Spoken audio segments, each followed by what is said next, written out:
విశ్వ హిందూ పరిషత్ బజరంగ్ దళ్ మాతృశక్తి దుర్గావాహిని ఆధ్వర్యంలో వేములవాడ పట్టణంలోని భీమేశ్వర గార్డెన్స్లో సామూహిక మెహందీ కార్యక్రమాన్ని అత్యంత ఘనంగా నిర్వహించారు. పట్టణం చెందిన పలువురు మహిళలు పెద్ద ఎత్తున కార్యక్రమానికి హాజరు కాగా విహెచ్పి జిల్లా ఉపాధ్యక్షురాలు రుద్రజు స్వరూప కార్యక్రమాన్ని ప్రారంభించారు. గోరింటాకు మహిళా మనులు అందరూ పెట్టుకుని ఆనందం వ్యక్తం చేశారు. హిందూ సనాతన ధర్మం ప్రాముఖ్యతను విశిష్టతను ఈ సందర్భంగా వివరించారు. గోరింటాకు ఉత్సవంలో పాల్గొనడం సంతోషంగా ఉంది అని పేర్కొన్నారు. కార్యక్రమంలో జిల్లా కార్యదర్శి చేపూరి అశోక్, విద్యాసాగర్, గణప కిషోర్రావు, నాగుల రాములు, గౌరిశెట్టి శ్రీనివాస్ అధిక సంఖ్యలో మహిళలు పాల్గొన్నారు.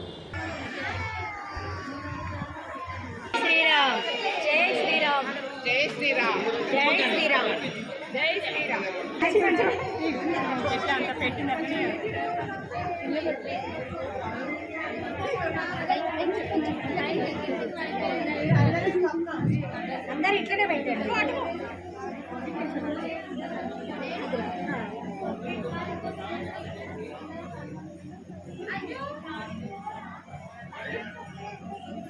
దగ్గర చల్లు.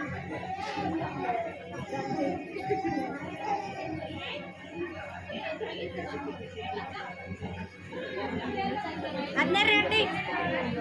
గౌరీ పూజలో నుంచి గౌరీ గోరింటాకు.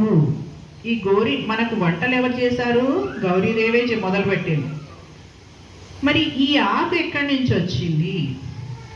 ఇది కూడా గౌరీదేవి దగ్గర నుండి మటుకే వచ్చింది. మరి ఆమె ఏం చేసింది? ఆమె ఏమవుతుందంటే, ఒకసారి ఆడుతూ ఉన్నప్పుడు ప్రతి అమ్మాయికి మెచ్యూర్ టైం అనేది వస్తుంది, పుష్పవతి అయ్యే సమయం వస్తుంది. అప్పుడు ఆమె తెలియకుండా పడినటువంటి రక్తపు బిందువు నుంచి ఆవిర్భవించినటువంటి ఒక చిన్న మొలక వస్తుంది. ఆ మొలక కొంచెం పెద్దగైన తర్వాత ఆకును ముట్టుకుంటే రంగుగా మారుతుంది.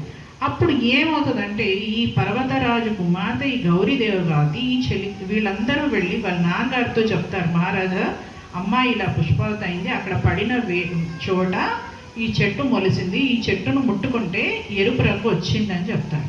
మరి అన్ని చెట్లకు రావాలి కదా, రాలేదు, ఒక చెట్టుకు మట్టుకు వచ్చింది.